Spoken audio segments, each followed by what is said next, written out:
Welcome to our highlights of Viking's Mediterranean Odyssey cruise. This cruise is a 12-night cruise that travels from Barcelona around the European coast to Venice. In this video, I will tell you where we were each day, what we did, and give you an insight into the Viking included excursions in each port. This video is part 2 of our Mediterranean Odyssey highlights, and covers the second half of our Mediterranean Odyssey cruise with Viking, from Rome through to Venice. There is not enough time to give you an in-depth description of the cruise and each port, but the video holds links that provide more detailed information on these. During the video, I will also give you an overview of some of the facilities on the ship. Be sure to look out for part 1 of our Mediterranean Odyssey highlights, which covers the first half of the cruise from Barcelona through to Livorno, which is the gateway to Pisa, Florence, and the Tuscany region of Italy. Day 6 is Rome. We actually arrived in Civitavecchia, which is the port for Rome. Civitavecchia is about 70 miles, or 110 kilometers from Rome. Although some of the excursions here went to various historic places along the coast, most of the excursions included visits to Rome's ancient buildings. Our snapshots of Rome excursion was Viking's included excursion. Including the 1.5-hour bus ride to Rome, this excursion took about 5 hours. The excursion took us around Rome, passing many of the historic sites including the Circus Maximus, the Colosseum,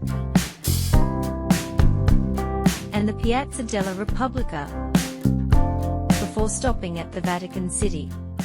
Here we had about 1.25 hours to explore the Vatican and St. Peter's Basilica, before rejoining the bus for the long ride back to Civitavecchia. If you want to see more detail on what is included in the snapshots of Rome excursion, including maps of where it goes and all the sites you get to see, be sure to watch our snapshots of Rome video. There is a link to this below. Today, when we got back to the ship, we decided to relax in the living room atrium. This large area in the center of the ship also houses the guest services staff and the Viking bar. Day 7 saw us arrive in Naples. Although Naples is only 180 miles, or 300 kilometers from Civitavecchia, we did not arrive here until after midday. This meant that some of the longer excursions were no longer offered.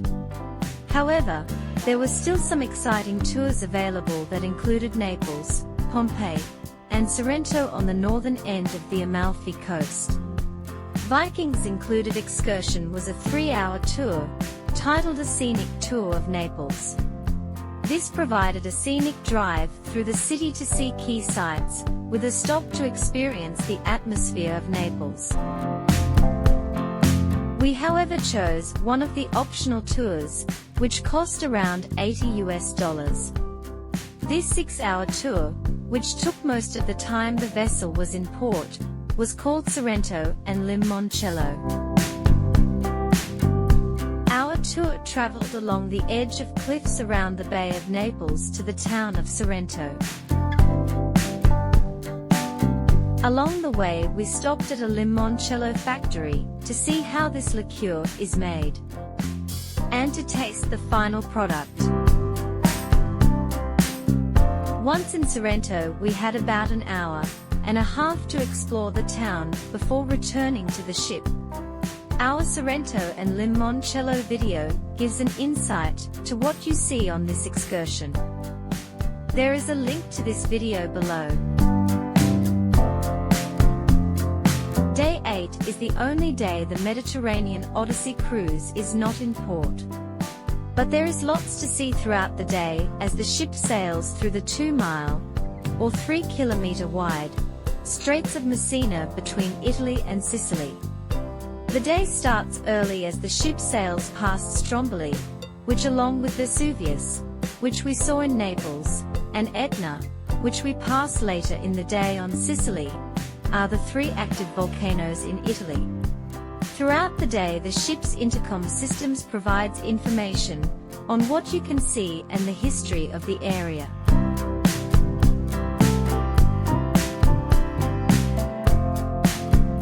The cocktail of the day was a blue curacao-based drink to celebrate arriving in Greece tomorrow.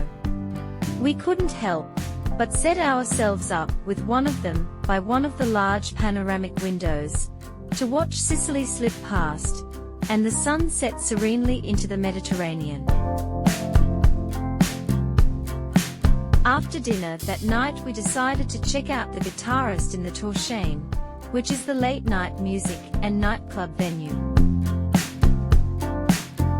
Day 9 is Greece, and the island of Corfu. Odysseus stopped at Corfu on his voyage home from the Trojan War, so it is only fitting that the Mediterranean Odyssey cruise stop here. Most of the excursions here focused on the old town and historic buildings. We opted for the included excursion, which was called Panoramic Corfu, an old town walking tour. This excursion takes 3¼ hours. We started with a bus ride to some of the scenic and historic areas, before finishing up in the UNESCO World Heritage listed Old Corfu town. Here we were given a guided tour of the old town, before having some free time of our own to explore the old town further. Our Panoramic Corfu, an old town walking tour video, gives an in-depth view of what this tour shows you, and where you walk through the old town. There is a link to this below. Once back on the ship, we could not help but have the high tea in the winter garden.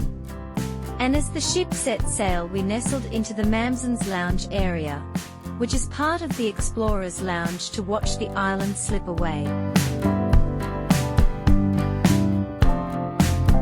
Day 10 took us around the foot of Italy, and into the Adriatic Sea. Our port of call today was Dubrovnik in Croatia. The walled city here has been settled since the 12th century. While most of the excursions on offer centered on the walled city, there were also excursions that allowed you to explore Croatian culture and this part of the Dalmatian coast. We took the included excursion, which was called Dubrovnik Walking Tour. This was a 3½ hour tour. However, shuttle buses ran all day, which meant that you could stay in the city as long as you wanted and still easily get back to the ship. Our vessel docked at Port Cruz, which is 2 miles north of the walled city. Once we got off the shuttle bus, we met our tour guide for a walk through Dubrovnik. The tour of Dubrovnik also included a tour of its oldest monastery. If you want to see more detail on what this included excursion covers, and learn how much walking and standing is involved, be sure to watch our Dubrovnik walking tour video. The video also gives an insight to what is involved when walking the wall. There is a link to this video below.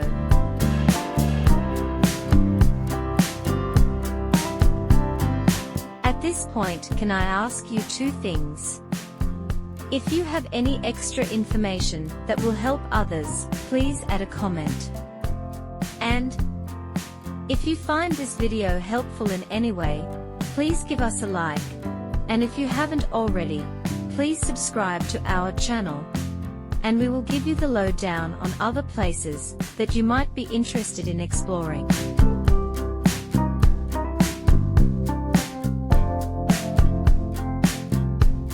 After the walk today, it was time to settle in with others at the bar at the back of the ship, have some barbecued lobster tail, and watch the sun set over the Adriatic.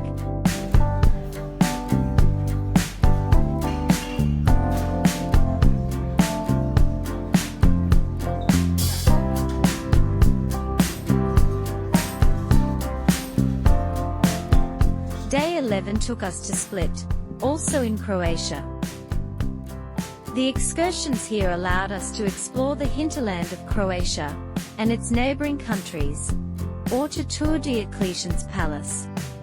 Dating from around the year 300 AD, Diocletian's palace is the world's most complete remains of a Roman palace. We joined Viking-included tour of the palace, which was called Split Walking Tour. The tour started with a mile walk from the ship to the palace. This 2-hour excursion, and our excursion in Pisa, were the 2 excursions on the cruise that required the most walking. While parts of the palace were in ruins, other parts were remarkably intact, including the Cathedral of St. Darmanus, which is the oldest cathedral in the world that is still in its original, unrenovated building. If you want to find out more about this excursion, and what it entails, be sure to watch our Split walking tour video. There is a link to this below.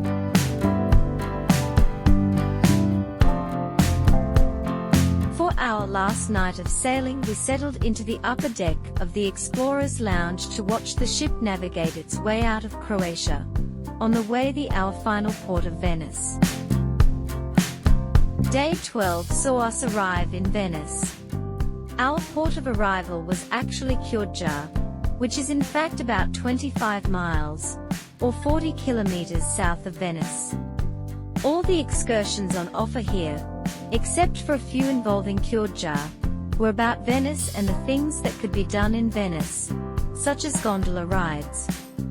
For our final excursion on our Mediterranean Odyssey cruise, we chose the included excursion, which was called at a glance, St. Mark's Square. Although this was a 6-hour excursion, half the time was spent on the ferry from the ship to Venice. The ferry ride itself was quite pleasant and relaxing. Once in Venice, we met our guide and walked along the foreshore before heading inland a little way past the canals.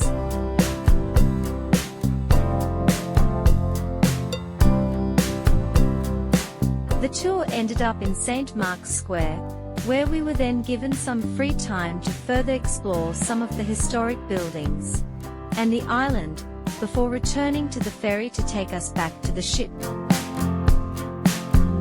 Be sure to watch our At a Glance, St. Mark's Square video for a complete overview of what this excursion entails.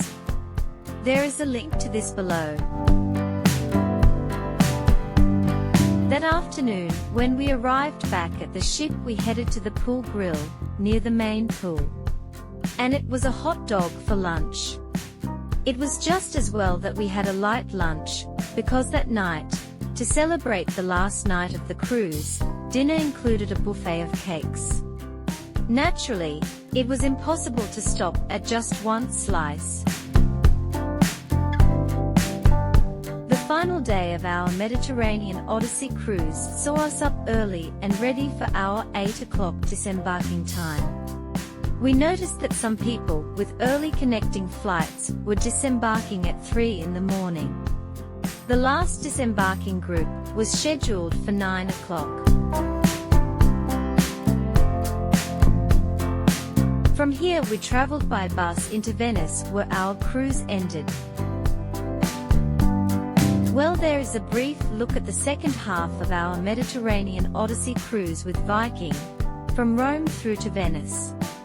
We hope this video gives you a good insight on what to expect, and that it helps you to plan your holiday, so that you get the most out of it. Be sure to look out for Part 1 of our Mediterranean Odyssey highlights. Part 1 covers the beginning of the cruise from Barcelona, through to Livorno, which is the gateway to Pisa, Florence and the Tuscany region of Italy. We had a wonderful time on our Mediterranean Odyssey, and we were sorry that it ended. I hope that your Mediterranean Odyssey cruise with Viking is as memorable as ours, and that you enjoy every minute of this lifetime adventure.